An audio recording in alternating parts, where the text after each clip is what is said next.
Welcome to the Quiet Warrior Show, where we help top leaders find their pathway to incredible success and a lifetime of happiness. Here is your host, Tom Dutta, the Quiet Warrior. Well, welcome to the Quiet Warrior Show. My name is Tom Dutta. I am the Quiet Warrior, and I'm excited to have on the show today Mr. Reino Gevers. Reino, welcome to the show. Great to be with you, Tom. Yeah, fantastic. You know, the magic of technology, you're over somewhere on the other part of the world, and I'm here in Vancouver, British Columbia. Is it Majorca, Spain? Is that correct? Majorca, Spain. That's an island south of Barcelona in the Mediterranean. Fantastic. And I think I've been there off a cruise with my wife at some point.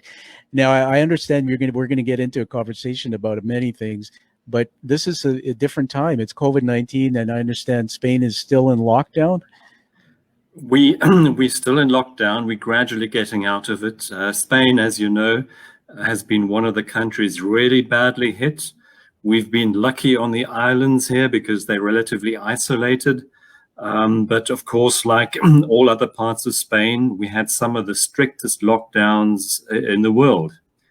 We were basically shut in our homes, and we could only go to the nearest supermarket and back, and that was it. You couldn't even take doggy out for a real walk.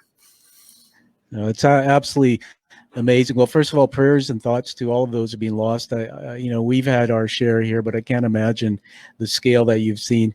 And so, we're doing this with a purpose today to actually honor all those people in the world who maybe aren't as fortunate as us being live on the video. Reino, this show is all about you, so I'm going to just ask you to take a minute, and I'm going to do something different here. Tell us one thing about yourself that you think people don't know about you.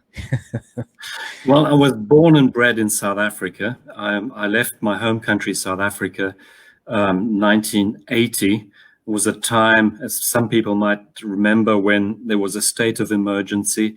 It was in the middle of the apartheid era. The country was in a really bad situation. I was a reporter for a daily newspaper at the time, so I had to leave because it was getting politically pretty precarious. I left for Germany, lived in Germany for many years, worked there for an international news agency in the port city of Hamburg. So that was my passion for many years, being a reporter, being out there where the news was. And then I hit the wall some 12 years ago when the whole digital revolution hit the media industry. And I was one of the guys who then had to reinvent myself with a third of the employees having lost their job. Before that, I already had some doubts on what I was doing because the news media is very much focused on negativity. Yeah. And I realized for myself that I wasn't really enjoying what I was doing anymore. That was one of the reasons why I took a walk on the Camino. I was at the time in a bad health situation. My marriage was on the rocks at the time, and I had to look at finding a new job. So, I'm going to jump in right now, and first of all, I'm catching my breath because I'm already starting to, as I say, vibrate in my chair, and my mind is going in so many different directions. There is so much wisdom from what I've learned about you, but I want you to take a moment and pause there. And I'm going to build you up and read to my audience some things I've learned about you, Reino. You mentioned Camino, and Reino has walked this Camino pilgrimage some 12 different times. We'll clarify that more. I'm going to tell you how we met. We met through a mutual connection. I have a New York-based publisher, Morgan James Publishing. I happened to receive Reino's advanced copy of his new book called Deep Walking for Body, Mind, and Soul. I got into it and I was fascinated, and I said, I've got to get him on my show. And that's how we met, and we started this journey. A little bit more about you, that you had written a first book called Walking on the Edge, and it actually was a work of fiction based on some of these things you just told us about. We'll get more into that. I'm fascinated by your 20-year career in journalism. and reinventing yourself. And then the actual pilgrimage itself, I call it on my bucket list. I said that to you, that I'd love to be able to do that once in my life. And so here you are, and you spend your life giving beyond yourself to impact the world. I also, a few fun things I read, you like to hike, practice martial arts, writing and blogging. I can already figure out what it would be like in COVID-19 to see you doing martial arts in your little home over there. Probably a little challenging. It was quite a challenge, yeah. I bet you. So just a pleasure to be on. Now, the show's about the hero's journey narrative, Rhino, which I know you're aware is the journey one takes. And sometimes in our life, we hear this call to adventure, to do something different. So I'd like to have you take us back to when, wherever you want to start. And you mentioned, the career in journalism, South Africa. That in itself is a big change. And take us to the point of hitting the wall and then making that shift. Yeah, well, look, I was at the point of a job burnout, and a good friend of mine said, look, why not walk the Camino? This is an old ancient pilgrimage route. It'll free your mind, and you'll know much better on where you want to go after walking it. I had my doubts because I was a very logical, rational-minded journalist at the time, very skeptical. So I did a first walk, a very short walk of about 150 kilometers. And that in itself was something that truly fascinated me. And then I decided, okay, I'll do the whole 500-mile journey the next time. Well, I've got to tell you, I mean, there's a dark side of humor of me, and when you see me on the mic, it's pretty hard for me to express myself. But I got to say that when you say a very, very short walk of 150, I mean, I'm going like, are you crazy? To me, that's probably a walk. That's 30 days worth of walk. So help us understand what that picture is that I have on my green screen. It says Camino Pilgrim, but describe that to us. What are we looking at? Look, this is a very ancient pilgrimage route, traversing the northwestern part of Spain. The medieval pilgrims walked this route for many hundreds of years, but there is a legend that it goes back to even Celtic times, that this was a route of ritual during the pre-Christian era, and was only then rediscovered and ritualized by the Christian tradition in the 12th, 13th century. For a time, it was closed when the Muslims ruled a large part of Spain. And then for a while, it more or less died down, beginning of the last century. And in the latest part of the 20th century, it's regained popularity, with many people then rediscovering this route as a route of self-discovery, because it's very much an analogy of life. Yes. Because as you walk, you actually literally walking on paths traversed by pilgrims for hundreds and hundreds of years. Yeah, amazing. Now, you talked about burnout. This is a big passion for me, mental health. There's a whole component to that. When I read your book, it stood out for me. I'm looking at my note here, body, mind, soul. Can you help us understand what burnout, I mean, what are the signs of it? How did you know you had burnout? What happened? Well, you reach a point where you are literally at the point of mental, physical exhaustion. Yeah. Extreme mental, physical exhaustion. Where you literally find yourself in a dark tunnel. You don't know where you're going. It's a form of depression, but it's not manic depression. It's physical, emotional depression. Sure. And it's more or less the body telling you got to change something. Yeah. What you've been doing up to now is not good for you. The body is very intelligent. It has its own wisdom, and it stores all the trauma that you've lived through all your life. And this is what I discovered for myself. While walking, you're literally walking things off. You're walking off that trauma. You're regaining your energy, your power while walking, because we are living in a world today where we are so distracted by countless things. We don't know who we are anymore. But when you're out in nature, when you're out listening to the voices of nature, the stream, the birds singing, you're feeling the breeze against your face, you reconnect with a higher wisdom, and then you rediscover your own self-purpose. Yeah, so thank you for sharing that. First of all, I want to honor you, Rhino, for the work you're doing. And you know what? I just did my first TED Talk about lifting the stigma, or showing leaders how to lift the stigma of mental health. I've been in business 30 years and as a leader, and not a lot of people are comfortable talking about it. I've gone through my concussion into cycles of depression. I've talked about it, and it's interesting when you say about trauma. Was it your journalism career? What types of things from the past manifested themselves to really create that for you? Well, look, when you're a reporter and you and I was at the scene in the middle of the township war in South Africa, so I did see people getting killed. I saw bodies on the streets, and at that time I was a reporter reporting very factually what was happening.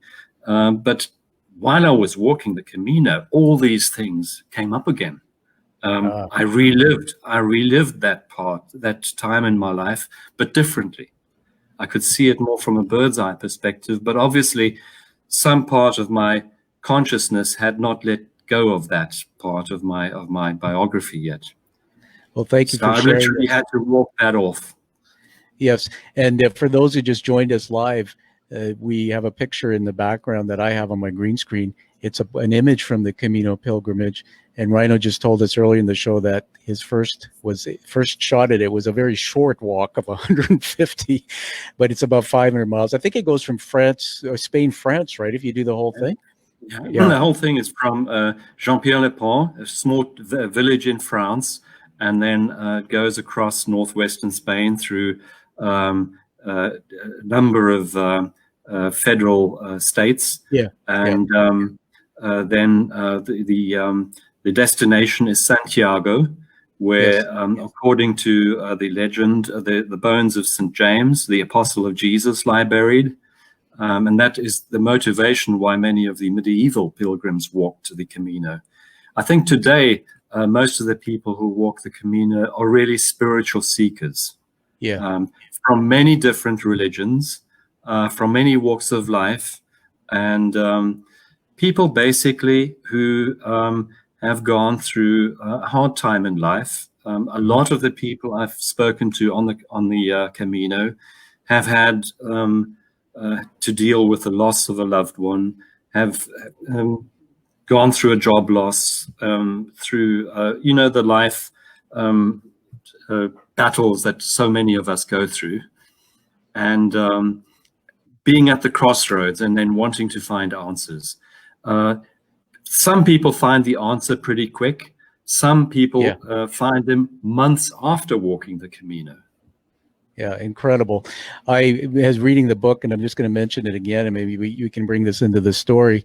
The new book, tell us when it is or will be released. I wrote a review, by the way, on your book, and as you know, a 5-star out of 5-star, posted it on Amazon, Goodreads, so people could read it there.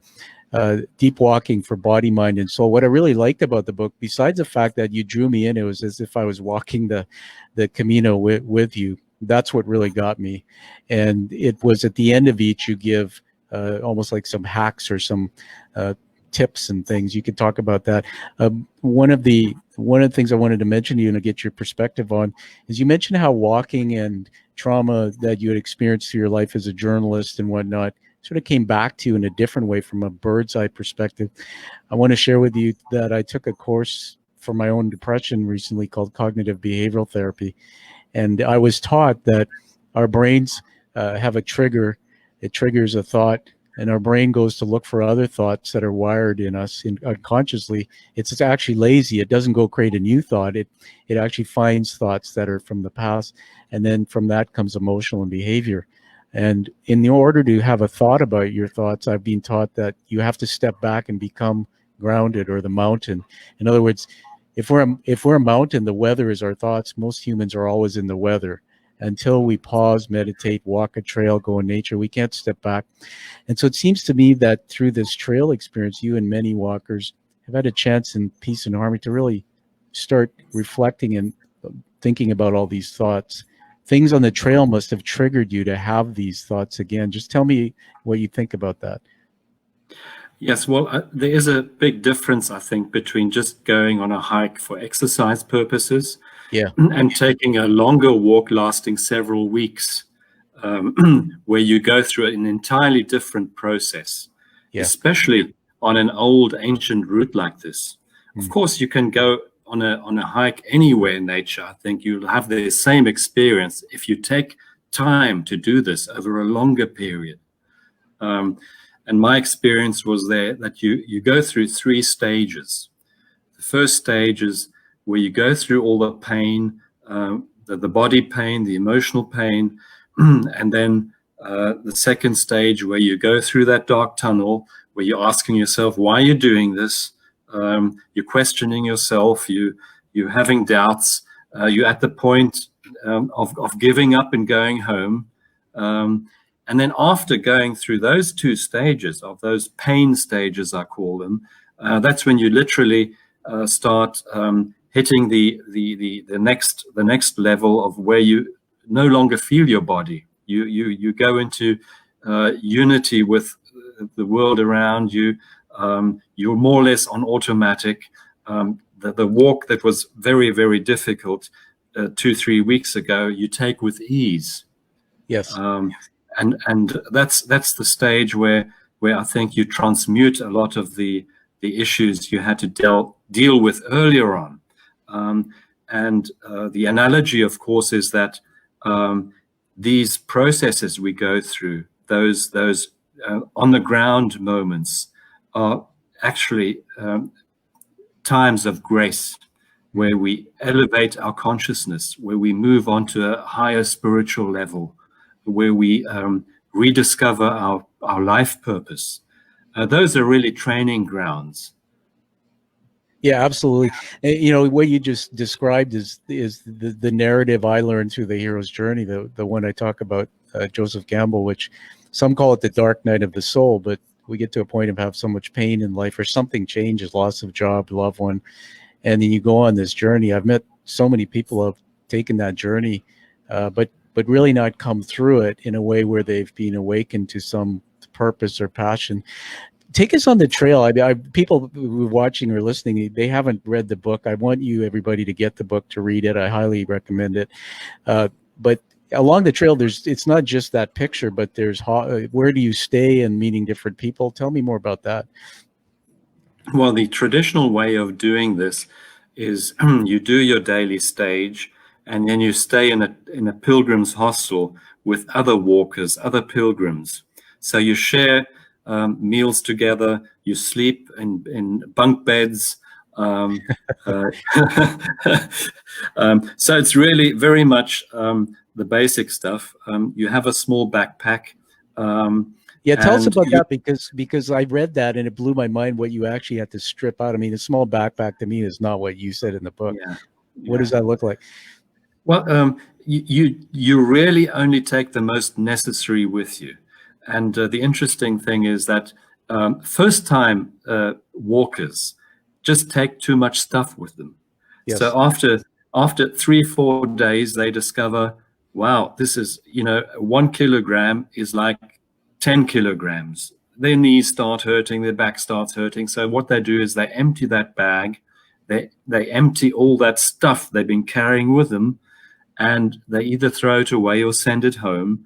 And they find that really you don't need much in life. Mm-hmm. All you need is your little backpack, your essentials, your toothbrush, your socks, a t-shirt for the next day. What you do is you wash your t-shirt or your underwear that dries out, and it's you ready for the next day. So you're doing about 4 or 5 hours of walking a day on average, And then you spend the evening. This is the really nice part of it, exchanging the experience of the day with fellow pilgrims. And that's where you really give us a story, something that stands out that we can learn from, somebody you met, or just in one of those moments. I met an interesting guy last year, an 85-year-old Dutch pilgrim, 85 years old, Wow. who'd walked all the way from the Netherlands, from his doorstep, to Lourdes in France, and then from Lourdes all the way to Spain, to Santiago, and from there to Portugal, to Fatima. And then from Fatima, he walked all the way back to his home in Holland. At 85, what was 85. That's incredible. You know what? I'm not going to feel sorry for myself anymore. What was his motivation? What did you learn? Why would he do that? What I learned from this guy was so much. We tell us in our mind that you can't walk this. It's too tough. It's too strenuous. But there was this 85-year-old guy telling us anything is possible. If you put your mind to it, anything is possible. And this is what I learned from so many of the other pilgrims. The mind is so much more powerful than the body. So many of the people I met, including myself, would never have walked 25, 30 miles a day. But there you are doing it. Yeah, they say the mind's like plastic. You can remold it, and I'm amazed. I don't know if I told you I did something called the Ride to Conquer Cancer. I'm not sure if I shared that with you, but it was in 2018 in the fall. I'd never done it before. It was 225 kilometers on a bicycle over 2 days, and I remember starting to train for that. And you're bringing me back into that journey. That's why I love your story. That when I did my first 10K ride, I hadn't been on a bike since I was a kid. And I had all these fears, and I hit the wall. And my team captain said, "Tom, you got to do a century ride." And I said, "What? What's a century ride?" He said, "Well, when you hit your first 100K, and you don't do 30, you go until you hit 100, and then you do the 225 over 2 days, and there's hills." I'll tell you, everything you're saying makes sense. There are so many times I wanted to quit and turn back, but when I looked around on the ride and saw these bicycles, there were 2,000 people, and some of them had yellow flags. My heart got emotional because I said, "What's that?" And those were people recovering from cancer who had beaten cancer. And like your 85-year-old, Reino, it gave perspective. So give us a moment where you if you felt like giving up on one of your walks, and how did you push through it? Like maybe we can apply this to COVID-19 and that mental toughness that people need right now. Yeah, look, my second walk was the most difficult and was at the same time the most fulfilling. I got lost in the Pyrenees mountains. It was dark and I was in the middle of a thunderstorm, so I had to find cover in a grotto overlooking a cliff. So now what happens in the Pyrenees, you have sub-zero temperatures at night. This was in May. So if you spend the night out there, you could easily die. So I just said to myself, look, you just got to keep on walking. You can't sit down here and wait until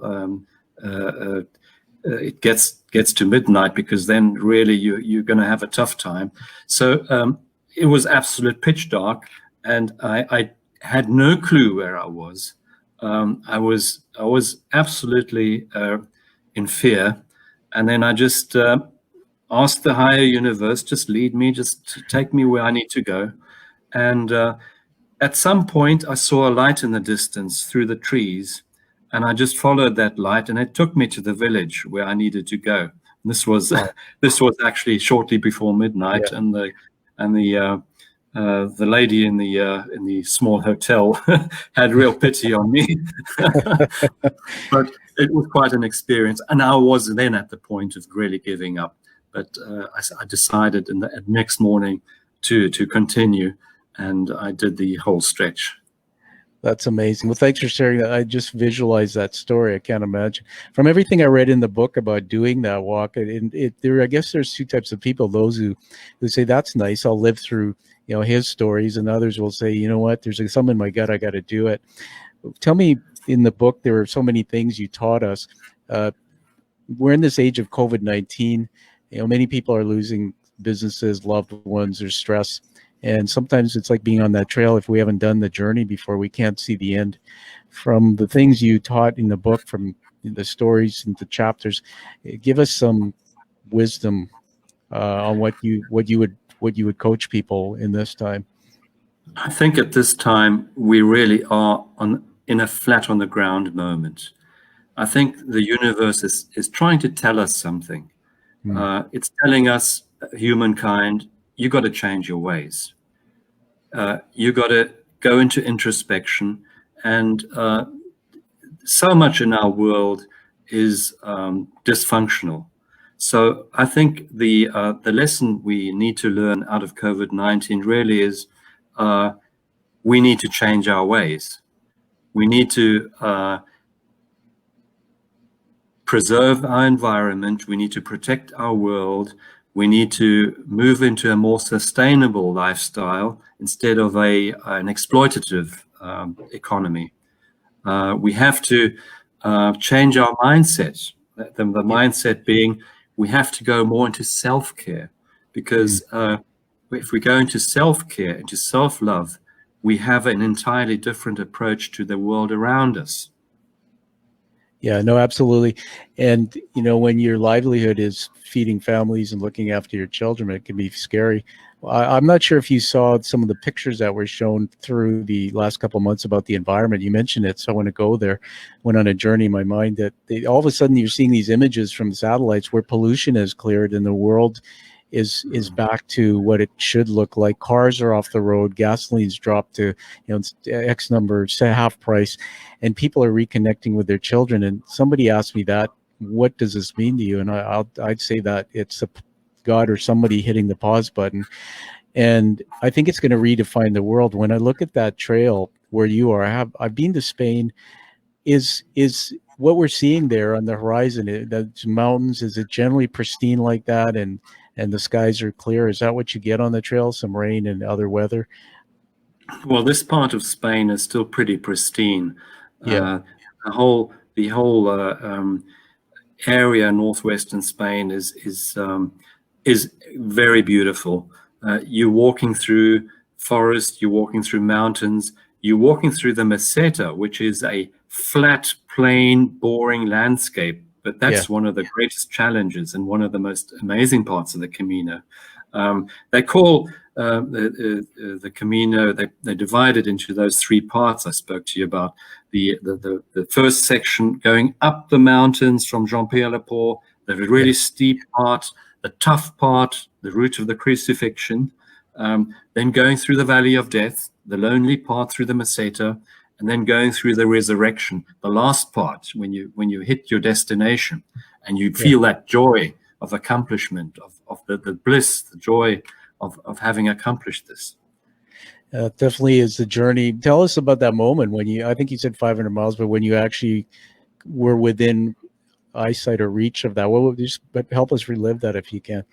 This is like after 500 miles and how many days? I mean, imagine. Well, this is after 5-6 weeks of walking, doing your 20-25 miles a day.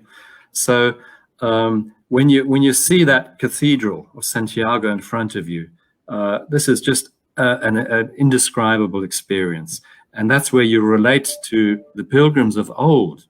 In medieval times, this wasn't just a journey where you'd stay in comfortable overnight accommodation.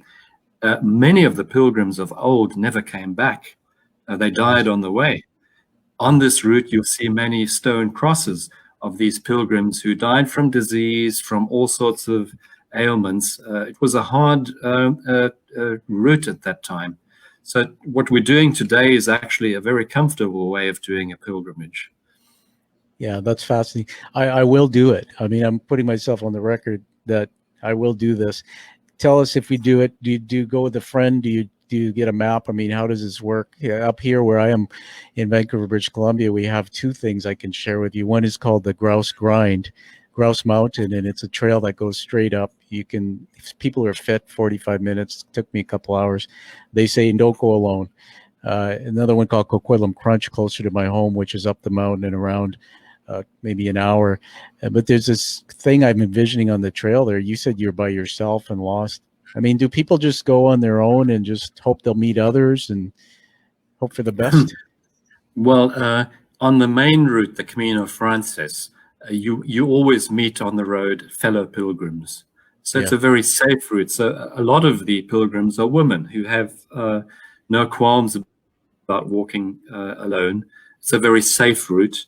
And then there are mother and daughter walking together, or grandfather and granddaughter walking together, or father and son. I've done this with a good friend of mine. I did it alone, and I did it in a group with 5 people. So each experience was always very different. I think if you're doing it the first time, my advice is always do it alone, because that's when you really go into introspection. That's wonderful. You do you have children? Or not sure what your life is today? Do you have family? Well, I have family, and at the moment I live alone here in Majorca, but that's going to change, I think. I had 2 broken marriages to go through that I had to walk off on the Camino. Yes. So that is a process that is hopefully over by now. Well, thank you for sharing that. I can relate through one change in my life, one marriage. I think about what you said, and I love you and your story. I honor that there's so many people watching this interview saying his story's like mine, and some of the most successful people live in this world of desperation where they have these stories and they pretend everything's okay. You know, you did something about this. You took a journey. You're back now, and your book and the work you're doing is actually teaching and making the world better. I think about South Africa. For those who just joined us or might join in later, you were there as a journalist. You saw some good things, but a lot of terrible things.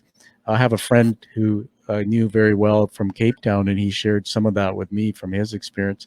But then to leave that country and go somewhere else, and then eventually, I can't imagine, those things are heroic to me. Is the scenery in South Africa where you were similar to anything on that trail? In other words, did you have flashbacks like, oh my gosh, I'm back there again? Oh yeah, I mean,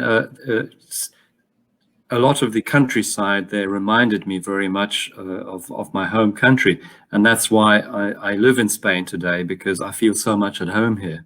Nice. I made this my second home. Yes. Well, that's awesome. I know I'm a home chef, a foodie. I like to say Chef Tommaso's Michelin star kitchen. I do a lot of cooking. Maybe one day I can cook for you. I know the time we went to Spain, we got off the cruise ship, did just the day, the food and the small plates. I mean, give us a feast from your experience, or what's that side of the world? Oh, one of the most amazing experiences was after a long day's walk, reaching a small village in the late afternoon. I was walking with a friend, and we saw these trucks outside a little street restaurant, and I said to my buddy, that's where we're going to go. If the truckers go there, it must be good. And this was an old Spanish granny who picked the herbs out of her garden and made one of the most delicious Galician soups. Wow. It was just amazing. On my list of books to write next, I've been playing with the idea of writing it around cooking and sharing my love for that. That actually, as you know, from my book, became my love language. I escaped through cooking when I was a kid, and today, I mean, it's a glass of wine in one hand and bouncing around the kitchen. I mean, it's my happy place. Yeah. So thank you for telling us about Spain. I highly recommend people who haven't been there. It's a beautiful country. I see you're in this place. Just I'm curious, and we'll head to wrapping up in a moment. But tell us about the home you're in. Is that someplace you stumbled on, you bought, you found, you like? Is it different than what you had in South Africa? This is an old traditional finca that I live in, that I rented. It's thick walls, thick stone walls. It must be several hundred years old. Wow. And was getting dark here now. I can't show you, but it looks directly onto the Tramontana Mountains of Majorca. Beautiful mountains that are ideally suited for hiking. So I go there with my doggy like every day or two, do our walks there. That's beautiful. Now, we've talked a lot about the book. I think I've told snippets. Tell us just anything you want about how people can get it, why you wrote it, or anything you want to share and leave us with on that. My purpose in writing this book was really to motivate people to just take a walk. Start with a small walk, because when you're walking, you find your natural rhythm, and especially walking in nature. Reconnect with nature, and you'll find your purpose. Go along with the wise people of old, like Johann Sebastian Bach and many others, famous writers of centuries ago, who always went into nature when they explored their inner worlds.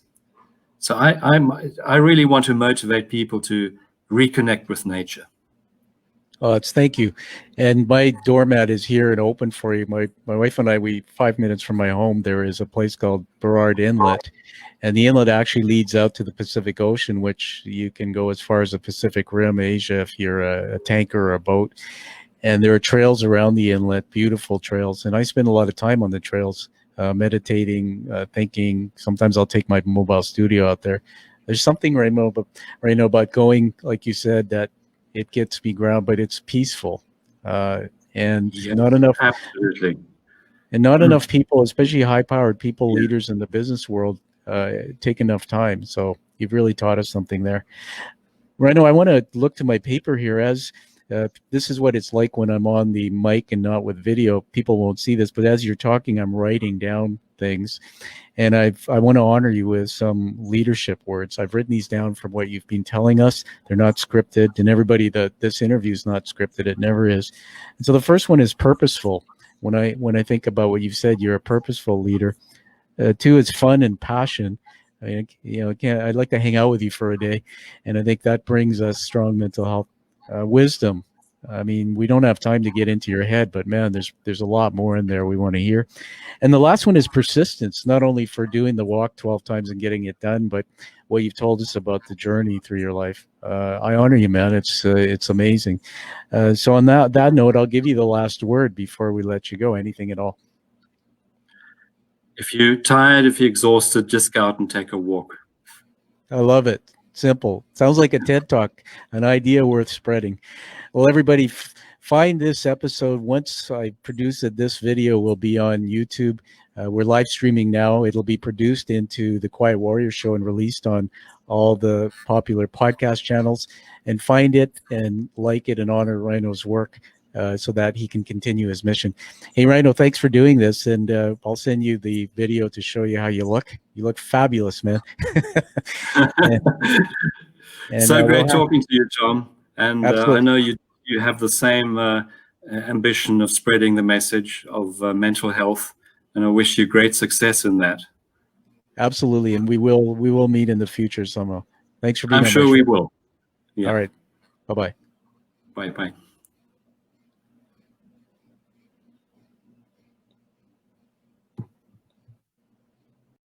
Thank you for listening to The Quiet Warrior Show. Create is a motive-based leadership development firm. www.kreat.ca.